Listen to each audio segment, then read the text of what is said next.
మంచి ప్రజాప్రతినిధులు ఎన్నుకునే అవకాశం ఈరోజు చంద్రబాబు నాయుడు గారు మనందరికీ కూడా అవకాశం ఇచ్చారు. మా వంతుగా కష్టపడతాం. ఎందుకనంటే విని విని విని విని కూడా చెవుల్లో ఈరోజు నొప్పెడుతున్నాయి.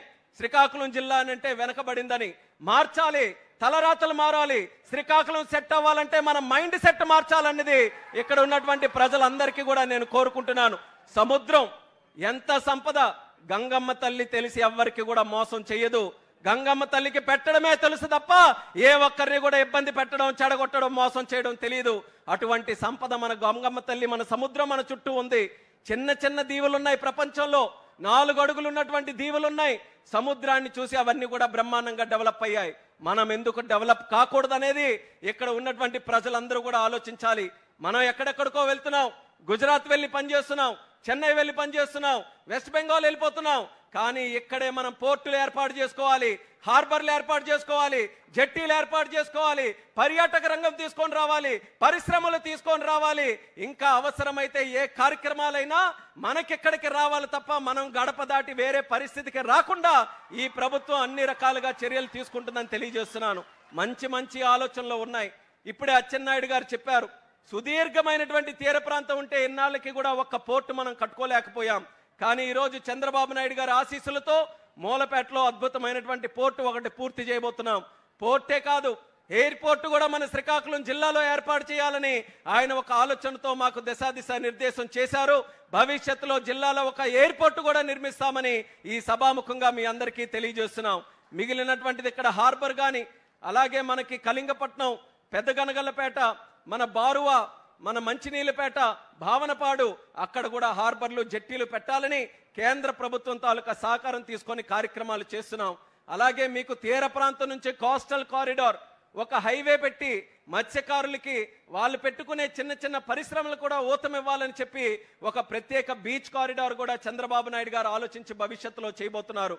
అలాగే ఇక్కడ ఉన్న ప్రజలకే చేయడం కాదు, ఎక్కడెక్కడ ఉన్న వాళ్ళందరూ కూడా ఈ తీర ప్రాంతం ఆహ్లాదకరమైనటువంటి ప్రాంతం చూడడానికి, టూరిజంను కూడా డెవలప్ చేయడానికి ఇక్కడ హోటల్స్ పెట్టడం, సర్వీస్ ఇండస్ట్రీ పెట్టడం, అది కూడా ఈరోజు చంద్రబాబు నాయుడు గారు ప్రోత్సహిస్తున్నారు. ఆయన చేస్తారు, నిధులు ఇస్తారు, కార్యక్రమాలు చేస్తారు, అవి ముందుకు నడిపించమని మా అందరికీ కూడా చెప్తారు. కానీ అవి సక్సెస్ఫుల్ గా విజయవంతం కావాలనంటే ఇక్కడ స్థానికంగా ఉన్నటువంటి ప్రజలు మీరందరూ కూడా సహకరిస్తేనే తప్ప ఏ ఒక్క కార్యక్రమం కూడా మనం చేయలేం.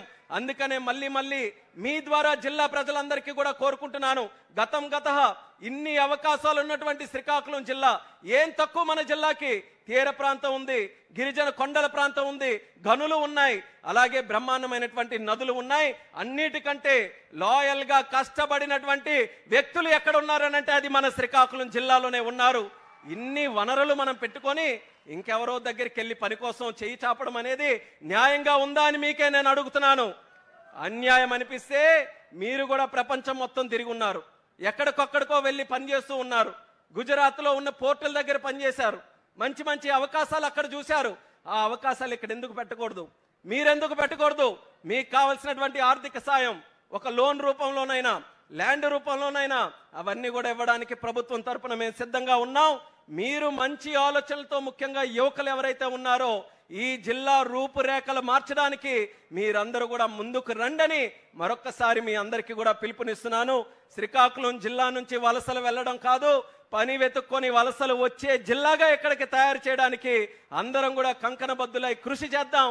ఈరోజు ఒక మంచి అవకాశం కేంద్ర మంత్రిగా నాకుంది, ప్రధానమంత్రి గారి ఆశీర్వాదం ఉంది, చంద్రబాబు నాయుడు గారి తాలూకు ఆశీర్వాదం ఉంది. మనం చేయాల్సింది ఆలోచించాలి. మంచి ఆలోచనలు వాళ్ళు ముందుకు పెడితే సహకారం మనకు వస్తుంది. మనం జిల్లాలో మంచి మంచి కార్యక్రమాలు చేయొచ్చు. పాజిటివ్ గా ఆలోచించమని ప్రతి ఒక్కరికి కూడా ఈ సందర్భంగా కోరుకుంటూ, మత్స్యకారుల గురించి ఒక చరిత్ర చెప్పాలనంటే, మత్స్యకారులకి తెలుగుదేశం పార్టీ ఆ రోజు మత్స్యకార గ్రామాల్లో వెలుగులు చూడాలనంటే లైట్ హౌస్ తప్ప ఎక్కడ కూడా ఒక బుడ్డి ఉండేది కాదు, లైట్ ఉండేది కాదు.